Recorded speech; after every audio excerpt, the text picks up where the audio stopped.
என்னாச்சு? தண்ணி லீக் ஆகுது, பைப் உடஞ்சிச்சு. காலை பசங்க விளாண்டானுங்க, உடச்சிட்டானுங்களா? கம்முனே இருக்க மாட்டானுங்க. சரி சரி பண்ணிடலாம். கேட்டு வேலை ஆஃப் பண்ணிக்கலாம்.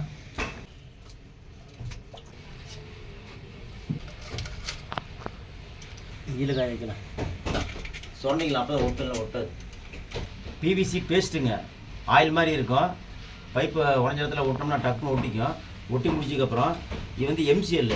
இது வந்து பைப் மேலே ஒட்டிக்கலாம். ஒட்டிட்டோம்னாக்கா தண்ணி ஒரு சொட்டு கூட லீக் ஆகுது. வணக்கங்க.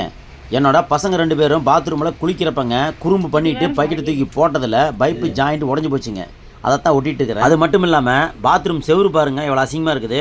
அதையும் நல்லா சுரண்டி விட்டுங்க. ஒயிட் சிமெண்ட் வாங்கி அடிக்கணுங்க. எல்லா எலக்ட்ரிக்கல் கடையிலையுமே இந்த பிவிசி பேஸ்ட்டு 10 ரூபாய்க்கும் எம்சிஎல் 10 ரூபாய்க்கும் விற்கிறாங்க. நீங்களும் உங்கள் வீட்டு பைப்புக்கு உடஞ்சி போச்சுன்னா இதே மாதிரி வாங்கி ஒட்டிக்கோங்க. வெறும் 20 ரூபாயிலே செலவு முடிஞ்சு. பயனுள்ள வீடியோ தொடர்ச்சியாக வருங்க, தொடர்ந்து பாருங்கள். நன்றிங்க. கருப்பொண்ணு வெள்ளம் இருக்க பேஸ்ட்டு இரண்டையும் ஒன்றா சேர்த்துக்கணும். நல்லா பிணைஞ்சிக்கணுங்க. எம்சிஎல்லை முன்னே பார்த்தீங்கன்னா பிவிசி பேஸ்ட்டு ஆயில் மாதிரி இருந்தது, ஒட்டியாச்சு. அதனால் பிடிச்சிருக்கோம். கொஞ்சம் நேரம் கழித்து தான் வந்து இந்த எம்சிஎல் வந்து நல்லா பிணைஞ்சிட்டு இப்படி சுற்றி விட்டோம்னாக்கா தண்ணி லீக்கேஜ் ஆகாது. போட்டுங்க, ஒட்டிடணும். அவ்வளோ ஒட்டினோம்னாக்கா பிடிச்சிக்கும். ஒட்டியாச்சுங்க. 10 நிமிஷத்தில் நல்லா டைட்டாக பிடிச்சிக்கும். நல்லா காஞ்சிக்குங்க. இரும்பு மாதிரி நல்லா கெட்டியாக மாறிடும். ஒரு அரை மணி நேரம் கழிச்சிங்க மேலே வால்வை திரி விட்டு பைப்பை திரி செக் பண்ணி காட்டுறோம் பாருங்கள். ஒரு சொட்டு தண்ணி கூட லீக் ஆகாது. சின்ன சின்ன வேலையாக நாமளே செஞ்சுக்கலாம். ஏன்னா ப்ளம்பரை கூப்பிட்டாக்கா 1000 2000 கேட்பாங்க. முடிஞ்ச அளவுக்கு நம்ம எல்லா வேலையும் கற்று வச்சுக்கிறது நல்லதுங்க. பிவிசி பேஸ்ட்டுங்க கையிலலாம் அப்பிக்கிச்சு போக மாட்டேங்குது பாருங்கள். சொறி பிடிச்ச மாதிரி இருக்குது. இதுக்கு வந்து டின்னர் ஊற்றி கழுவணும். இல்லைனாக்கா சீமனை இருந்தால் ஊற்றி கழுவுனா போயிடும். ஊற்றி கழுவிடலாம்.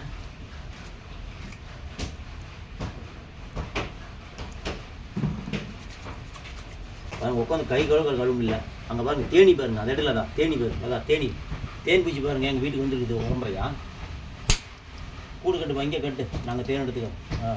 விடலடா கேமராவை எடுக்காத, வளைச்சி அப்படி எடுக்கல. அழுக்கு சோப்பு போட்டுக்கணுமாக்கா கை பளிச்சுன்னு ஆயிருங்க. அவ்வளோதான். கை வருங்க பளிச்சுன்னு ஆயிடுச்சு.